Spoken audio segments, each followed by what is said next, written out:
اعوذ باللہ من الشیطان الرجیم بسم اللہ الرحمن الرحیم رب اشرح لی صدری ویسر لی امری واحلل عقدۃ من لسانی یفقہوا قولی رب زدنا علما رب زدنا علما رب زدنا علما رب یسر ولا تعسر وتمم بالخیر اللہم فقہنا فی الدین۔ جی آیت کا ترجمہ پہلے پڑھ لیتے ہیں، پھر وہ ساری اس کے ساتھ آگے سبق شروع کرتے ہیں۔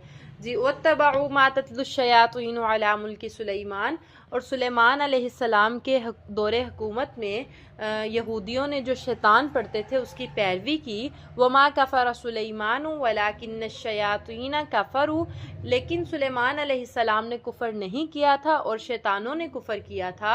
يُعَلِّمُونَ النَّاسَ السِّحْرَ، وہ لوگوں کو جادو سکھاتے تھے۔ وَمَا أُنزِلَ عَلَى الْمَلَكَيْنِ بِبَابِلَ هَارُوتَ وَمَارُوتَ، اور جو دو فرشتے بابل شہر میں ہاروت اور ماروت نازل کیے گئے تھے، اتارے گئے تھے۔ وَمَا يُعَلِّمَانِ مِنْ أَحَدٍ، وہ دونوں نہیں سکھاتے تھے کسی کو بھی جادو، حَتَّى يَقُولَا إِنَّمَا نَحْنُ فِتْنَةٌ فَلَا تَكْفُرْ، یہاں تک کہ وہ دونوں کہہ دیتے تھے کہ ہم تو آزمائش ہیں پس تم کفر نہ کرو۔ فَيَتَعَلَّمُونَ مِنْهُمَا مَا يُفَرِّقُونَ بِهِ بَيْنَ الْمَرْءِ وَزَوْجِهِ، پھر ان سے وہ لوگ جادو سیکھتے تھے، ایسا جادو سیکھتے تھے جس کے ذریعے سے وہ بیوی اور شوہر کے درمیان جدائی ڈال دیتے تھے۔ آگے ہمارا سبق، وَمَا هُمْ، اور نہیں وہ، بِضَارِّينَ، نقصان پہنچا سکتے تھے، بِهِ، اس جادو کے ذریعے سے، من احد، کسی کو بھی، الا، مگر، بِإِذْنِ اللہ، اللہ کے حکم سے۔ وہ اس جادو کے ذریعے سے کسی کو بھی نقصان نہیں پہنچا سکتے تھے جب تک اللہ کا حکم نہیں شامل ہوتا تھا۔ وَيَتَعَلَّمُونَ، اور وہ ان سے سیکھتے تھے، ما یضرہم، جو انہیں نقصان پہنچاتا تھا، ولا ینفعہم، اور انہیں فائدہ نہیں دیتا تھا۔ یعنی وہ لوگ ایسے جادو سیکھتے تھے جس سے سراسر نقصان ہی ہوتا تھا، کسی کے فائدے کے لیے تو کوئی جادو کرتا بھی نہیں ہے۔ یعنی اب ایک شخص ہے، اس نے کسی پہ جادو کرنا ہے تو وہ یہ نہیں چاہے گا کہ اس کا فائدہ ہو، میں ایسا جادو کروں جس سے اس کا فائدہ ہو۔ ہمیشہ جادو جب کسی پہ کیا جاتا ہے تو مقصد پیچھے اس کا نقصان ہی ہوتا ہے، اس کو تکلیف دینا، اذیت دینا ہی ہوتا ہے۔ تو وہی بات اللہ تعالیٰ کہہ رہے ہیں کہ وہ ایسا جادو سیکھتے تھے جو انہیں نقصان پہنچاتا تھا، فائدہ نہیں دیتا تھا۔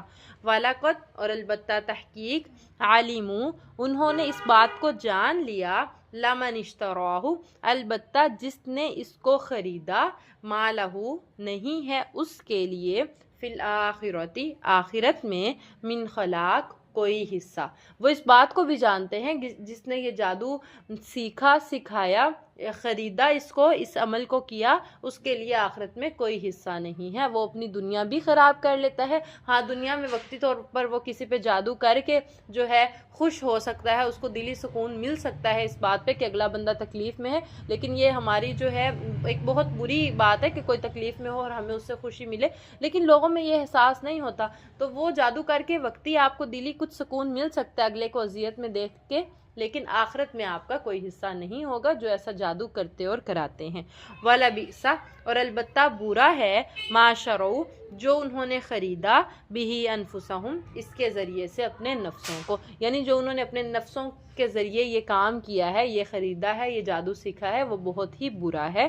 لَوْ، کاش، کانوا یعلمون، وہ اس بات کو جان لیتے، جانتے تو ہیں کہ وہ غلط کریں، لیکن ادھر جاننے سے مراد یہ کہ وہ دلوں سے اس بات کو سمجھ بھی لیتے کہ یہ کتنا برا، کتنا گناہ کا کام ہے۔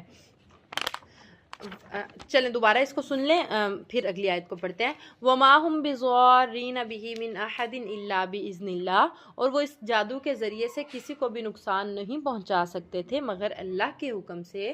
وَيَتَعَلَّمُونَ مَا يَضُرُّهُمْ وَلَا يَنفَعُهُمْ، اور وہ ایسا جادو سیکھتے تھے جو انہیں، یعنی ان دوسرے لوگوں کو نقصان پہنچاتا تھا، فائدہ نہیں دیتا تھا۔ وَلَقَدْ عَلِمُوا لَمَنِ اشْتَرَاهُ، اور تحقیق وہ اس بات کو جانتے ہیں کہ جس نے اس جادو کو خریدا، مَا لَهُ فِي الْآخِرَةِ مِنْ خَلَاقٍ، تو ایسے لوگوں کے لیے آخرت میں کوئی حصہ نہیں ہے۔ اب حصے سے مراد کہ ان کے لیے جنت نہیں ہے، جہنم میں ہی وہ جائیں گے۔ وَلَبِئْسَ مَا شَرَوْا بِهِ أَنفُسَهُمْ، اور البتہ برا ہے جس کے ذریعے سے انہوں نے اپنے نفسوں کو خرید لیا یا بیچ ڈالا، لَوْ كَانُوا يَعْلَمُونَ، کاش وہ اس بات کو جان لیتے۔